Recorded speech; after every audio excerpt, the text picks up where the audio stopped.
Hey Angie, I know we need to get this ball rolling quickly.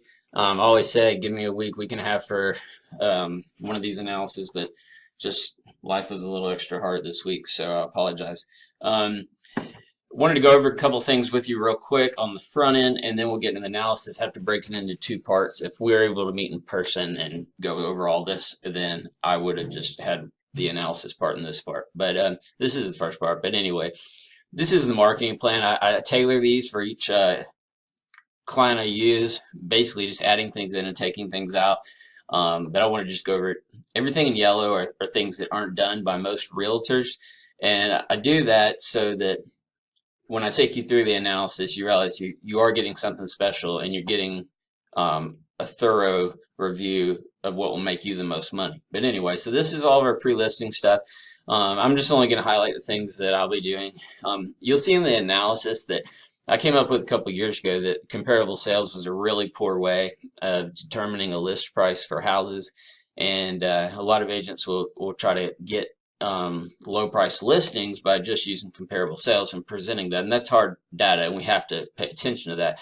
But we're also going to look at the competitive pricing, which is something that I kind of made up essentially when I was doing investing to try to increase the neighborhoods that I was working in, because I was always fixing up what would then be the nicest house on the street kind of thing. So we're going to look at it from a competitive standpoint to see how we can stretch the comparable sales to get us more money. Your house doesn't have all the updates that a lot of houses have now, so we're going to just be looking at the value that it provides for other folks and weighing that against just the desire to be in Bluefields. And then we're going to look at the appraisal perspective. That's where the comparable sales really come into play, is that we can only get an appraisal for so much money. And if anybody's bringing a loan, then obviously we're going to have an appraisal, and it's going to be contingent upon appraisal. So we're going to look at that in part two. I'm going to also do an estimate of the selling expenses to show your net proceeds. I can do that on the front end. But I normally start nailing that down as the offers come in. So basically on the front end, you just need to know you're going to be, a transaction cost of about 8%. 6% is going to go to realtor fees. I split that with buyer's agent. I'd love to bring you a buyer on this. If I do bring a buyer, we're contracted at 6%, so that would all go towards me. And basically I'll have to do double the work on that end, and actually it's always more than double because there's so many disclosures and all that kind of stuff. And I really hope to do that, but I'm not going to sell you short by bringing a buyer. We definitely are going to put it on the market and get the most we can. So if my buyer wins out, great. And a lot of times I have to step down from the other buyer, and just because of conflict of interest that I can't resolve between you guys, and I just never want to put myself in a tough legal situation. I just tell them to get an agent because I can't represent them. So this is something that are things that I'm suggesting we don't do, and I think this is the only one in this market analysis. But basically, I can thoroughly inspect your home. If I have an inspector do it, it costs about $450. But in an old home like this that you haven't lived in, we don't have a disclosure problem. We don't have to disclose anything because you haven't lived in the home in the past 5 years. So we just put it on the market, and we're not liable for anything. Otherwise, I do have clients who say, I think there might be a problem, and they don't want to disclose, and I just don't work that way. I don't like sort of this, I don't have any knowledge of it, so it's your problem. If there's a problem, I want to get to the bottom of it and work with people who want to deliver a fair house at a good price. But anyway, so this door drops, I will do this in this neighborhood. I don't always do that simply because you get really bad pushback. I'm going to still rely on Facebook more. This was something I've started doing, and it helped really build my business. But at the same time, your neighbor, I can reach them other ways today that I couldn't back then.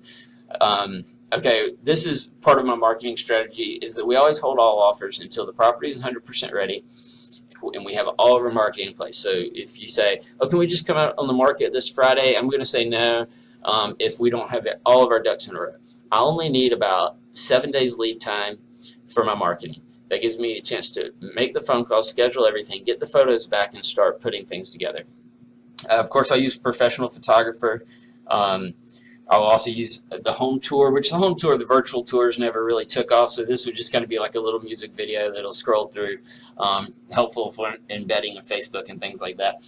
I don't have to input all these things anymore, but a bunch of them I still do because of the fallout with Realtor.com and Zillow. I've had to start inputting things sometimes.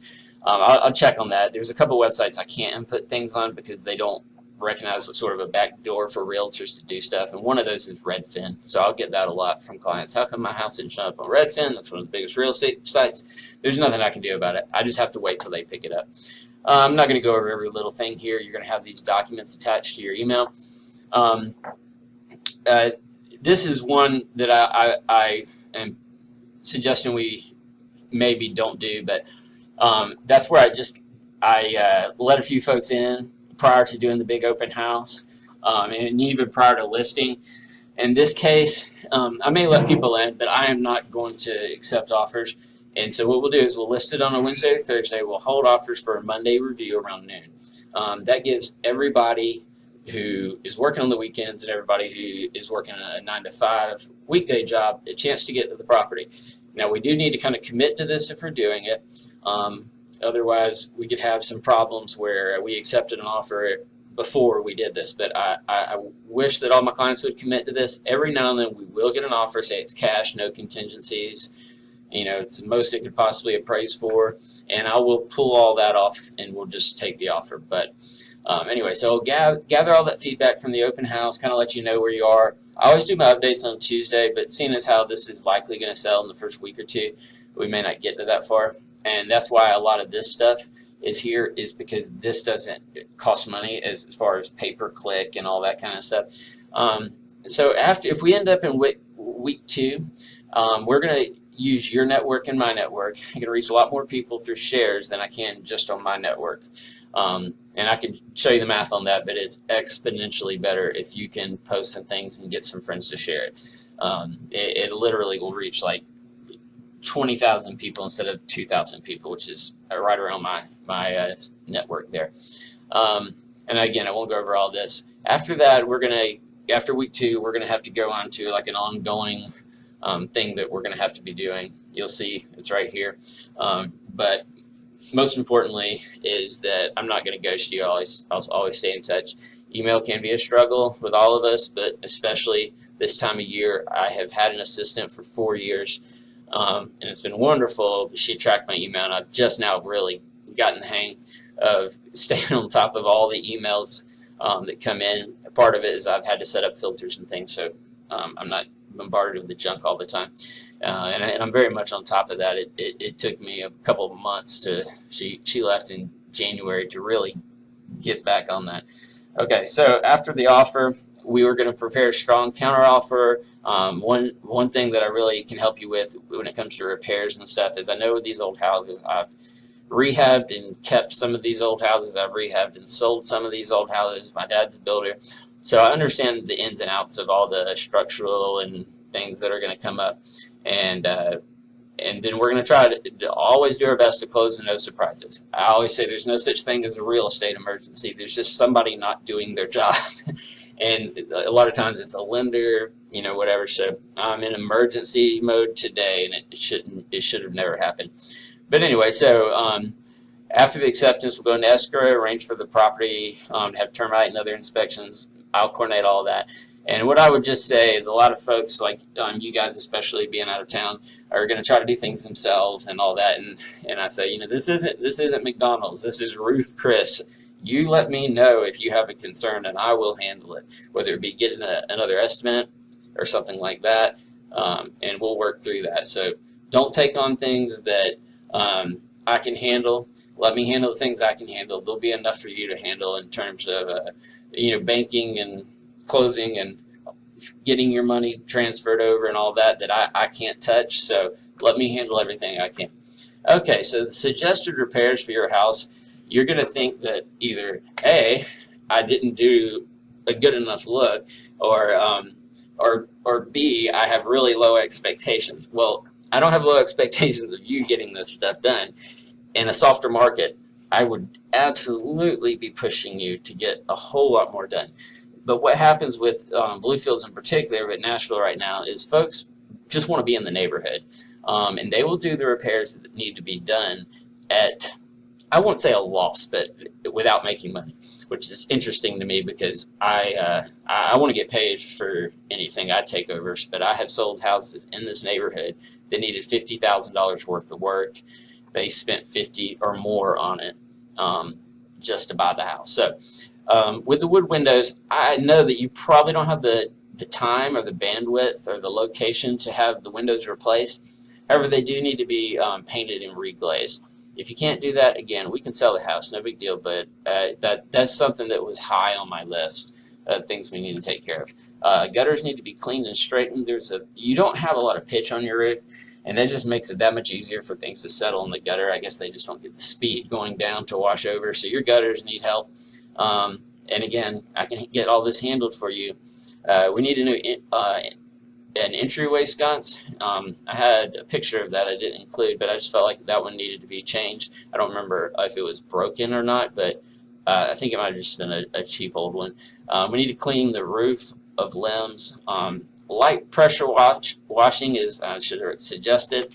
You got to be careful with pressure washing a roof.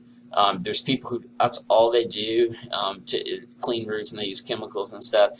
But again, back to not having a lot of pitch, having a lot of shade. You've got just a little mildew and stuff up there. Pressure washer, clean the AC unit.